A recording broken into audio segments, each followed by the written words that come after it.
I know you've been to Russia before, right? But have you been to the capital already? No, I've never been to the capital before, so this is my first time, and I'm really enjoying myself.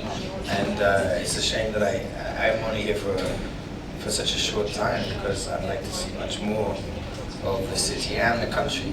It's a big country.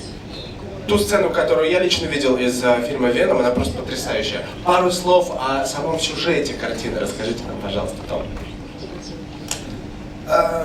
Okay, so Venom is obviously a character, for those who are uninitiated and for those who already are massive fans of Venom, bear with me, so because you already know who he is, but he's a character from the Marvel comic book world.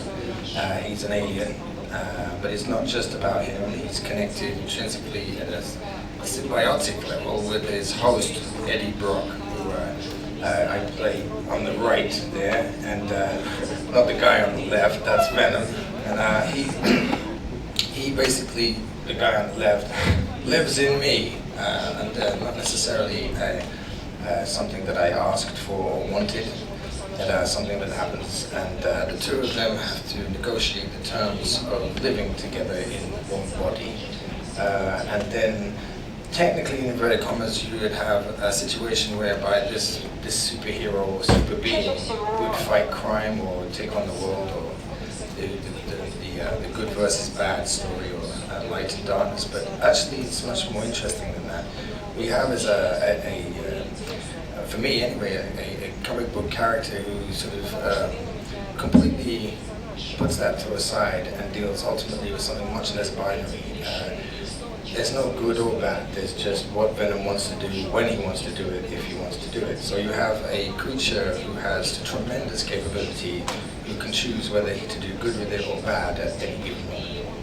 То есть получается, что все-таки, если вы говорите, что Веном он неплохой, не хороший, все-таки, ну, это отрицательный герой, правильно? Но вот в самом Веноме есть что-то, за что можно зацепиться, что-то хорошее, что-то, что его вытянет из пустоты? Yeah, I think ultimately, for me, the concept of being able to do what you want, when you want, regardless of the consequences, is something that is fun to explore as an investigation into our psychology as human beings. You know, in my belief, we all have an inside voice that tells us what we would like to do, but we don't necessarily act upon it. You know, we have to conform to social etiquette, social symbolic order, and do the right thing by our fellow citizens and whatever we believe in, you know, as a community. Whereas Venom bypasses all of that by just doing exactly what he wants when he wants to do, and I think the correct place to do this, like, is in our art and in our work, where we can truly express that. I think that's good and healthy. То есть, по сути, если представить, что свобода — это самое главное, что у нас есть, то Веном — король вот этой истории, да, король свободы. Это, в принципе, то, чему можно поучиться. I suppose there's a primal element to freedom, which is not even necessarily a human quality. It's just a concept or an ideology of true freedom, but that's really close to anarchy and chaos as well, and it's the precipice of not being able to control a true quality of freedom in some aspect. And so hence, you've got Eddie Brock there who's trying to negotiate the terms from a very human point of view, which is riddled with the paradox of the human condition. It's got a lot of sort of analysis, fun work to do in there for me, because I'm a bit of a geek when it comes to acting, and I want to do. And ultimately, it's a fun superhero comic movie too, you know. But I think the argument is there's a Jekyll and Hyde world going on there between interior dynamics of psychoanalytical sort of stuff, which is fun. Ваш герой в фильме «Веном», он просто мастерски рассекает на байке. Вы вообще сами водите байк, или, может быть, пришлось... What is that smile? Вы поняли вопрос? I ride a bike, but I wobble a bit. But no, they have professionals to do things. Because you need to have somebody who's really good at what they do to take the kind of stunts that they're doing on the motorbike. Me, I can ride for pleasure, definitely. But I pull faces like a really fast stunt motorbike. So my profession is face pulling. Вот мы говорим об общем уже с вашим героем. А что еще общего есть с Веномом?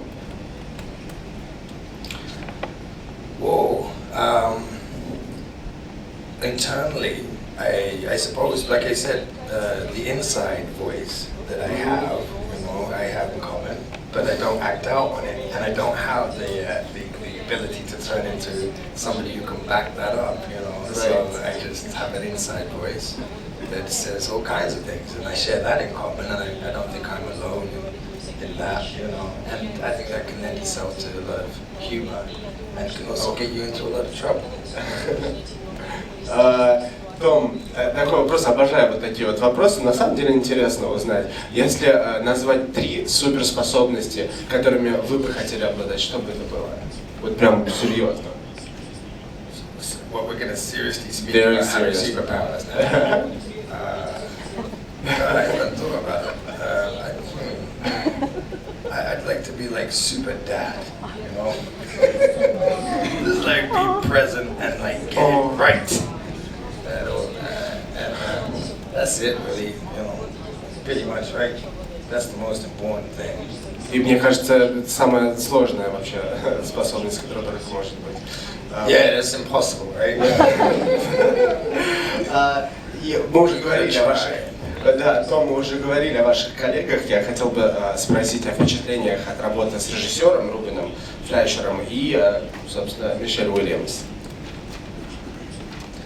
Well, Ruben Fleischer, he showed us with Zombieland that showed me that he could strike a really great balance between comedy and gratuitous violence and darkness, and like which is a fine palette to play with, I think, for a material like this. So he's proved himself, and you can see why when you work with him. He has a very good sense of humor and dynamicism, and a good balance between that which is. This is a step up because it's a little bit more dynamic. There's a lot more faster moving parts. So he stepped up to that challenge, and obviously he's dealt with the tone before, so it was a natural and logical progression for him, and he's a consummate professional. So a pleasure to work with him. It's always a pleasure to work with professionals. Right? And Michelle Williams, again, like I said before, she's a polydynamic, unique talent. There's very few people out there that I've met who have the kind of ability and range that she has. So it's an honor to work with both of them, to be fair. It makes my life a lot easier. Но если работа с режиссером и leading actors это сплошное наслаждение, может быть, были какие-то все-таки челленджи, с чем вы столкнулись? Самое сложное во время съемок этого фильма? Nothing. I think any production is going to be challenging because the nature of it has a lot of risk. But I think, consciously speaking, one of the prime motivations of mission success, as it were, to complete a movie like Venom is how familiar Venom is to them and how much beloved he is to comic book fans who are invested in years and years and years of being partnered with their character. They love him, right?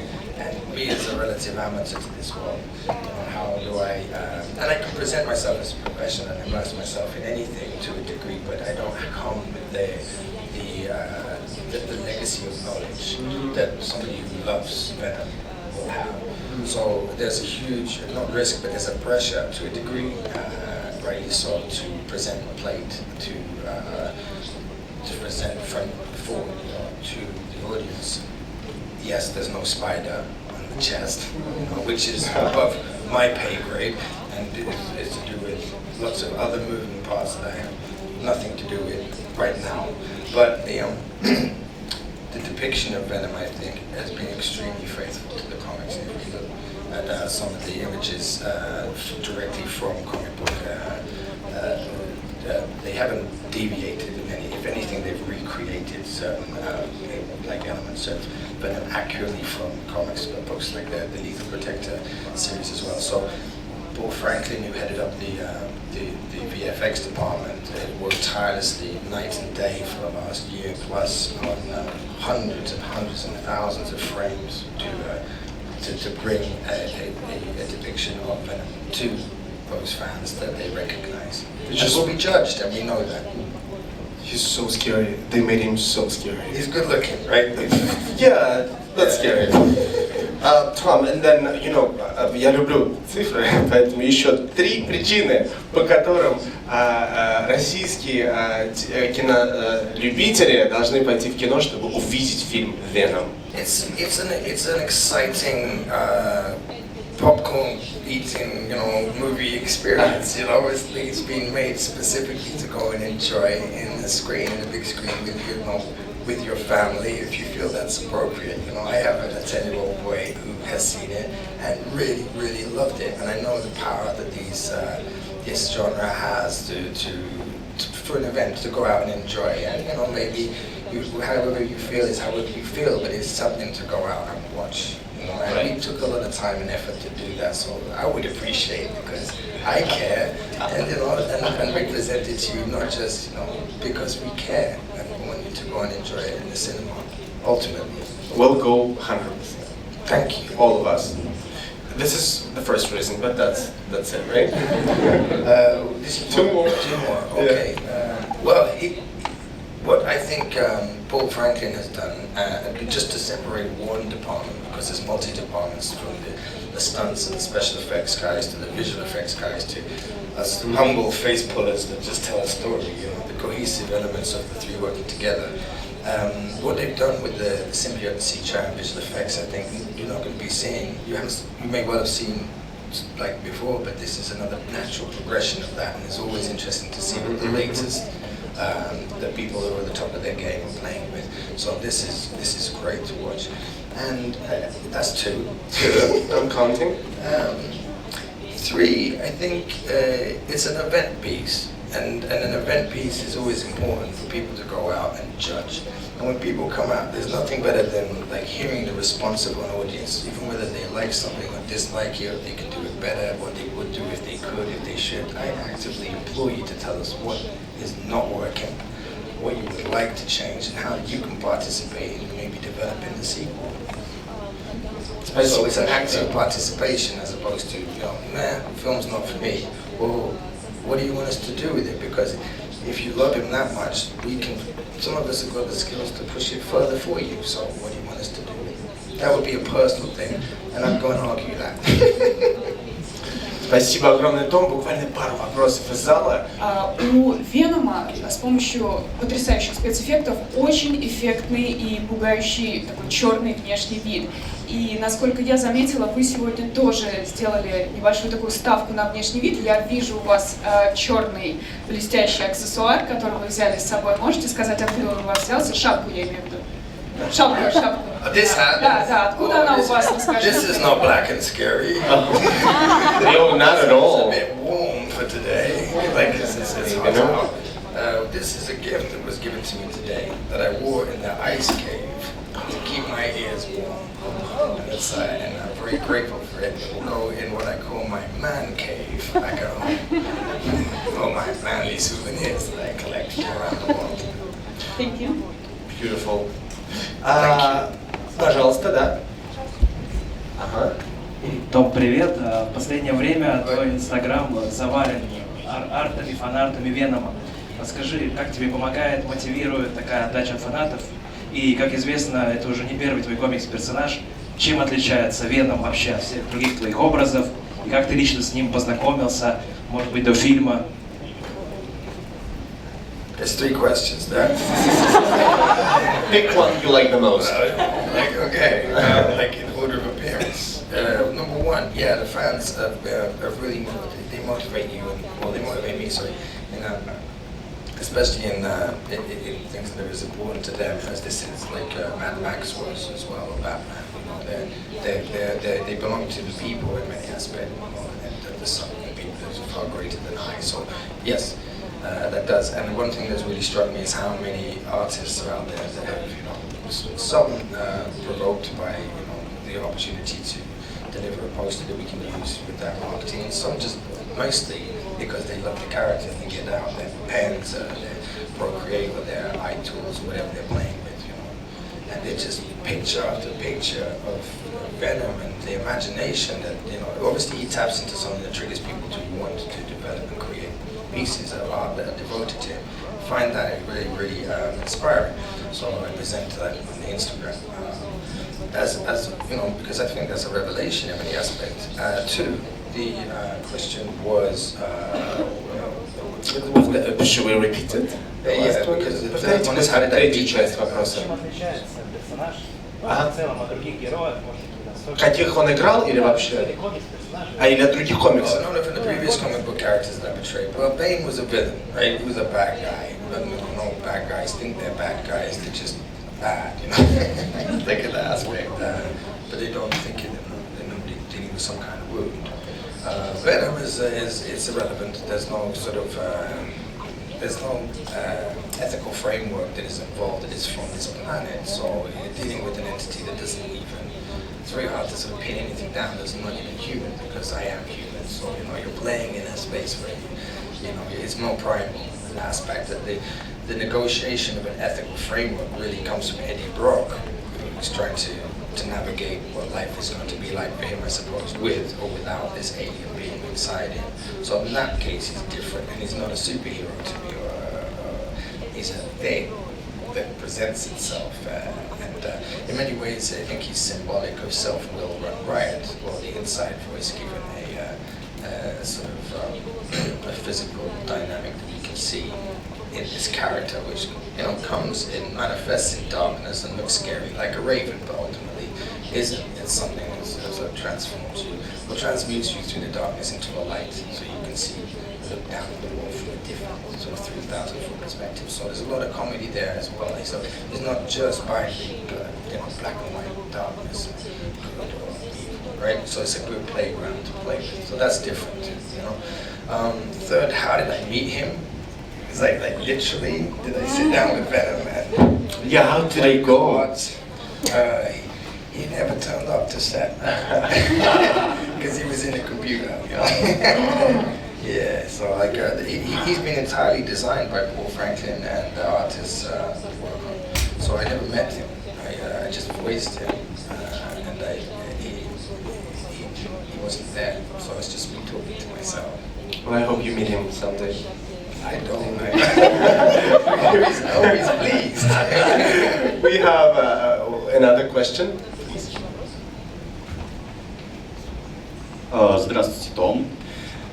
Какие черты характера Эдди Брока, репортера, есть в актере Томе Харди? I think it's Eddie Brock is trying to do the right thing. He tries to uncover. This isn't me. I'm just saying this is Eddie Brock, right? He's trying to uncover corruption and bad behavior and speak on behalf of the people and do the right thing, regardless of the consequences. So ultimately, you know, he's a flawed human being who's trying to do good, but will do not so good things in order to do good. So I like that. You know, I think in some aspect, although I don't do the same thing as him, I can understand, and what I suppose I can identify with is the paradox of the human condition, whereby, you know, we're ultimately flawed. We may be pretty good at some things, but we're not so good at other things, you know, and that's a constant learning, you know, of progression rather than perfection.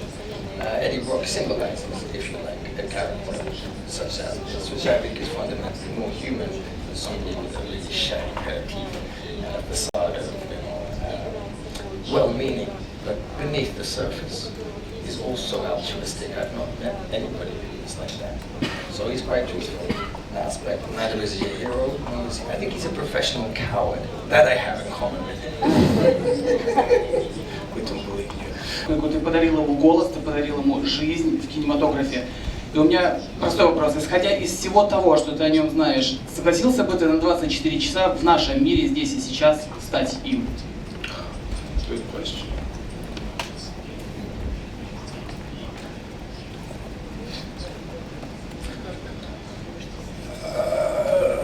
That's an abstract question. I appreciate the abstract nature of it, and it deserves like a yes or no answer, really, doesn't it? In some I aspect. mean, and I'd like to volunteer more of an answer for you, but I'm on the fence.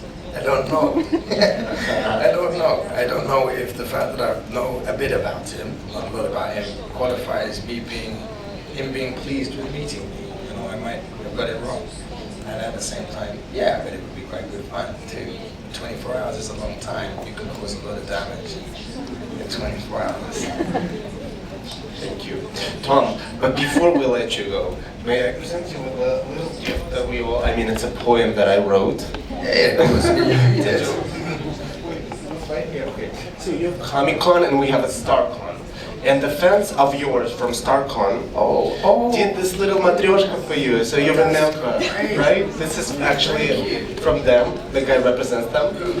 This guy. You? Yeah, who just asked me a question. This is dope. Yes. Does it open to more? It's a little secret there, don't open right now, please. Okay, I won't. Thank you so much, honestly. When I get through customs, We'll see. Maybe you'll stay 1 day longer. Maybe 2. Please show it to cameras.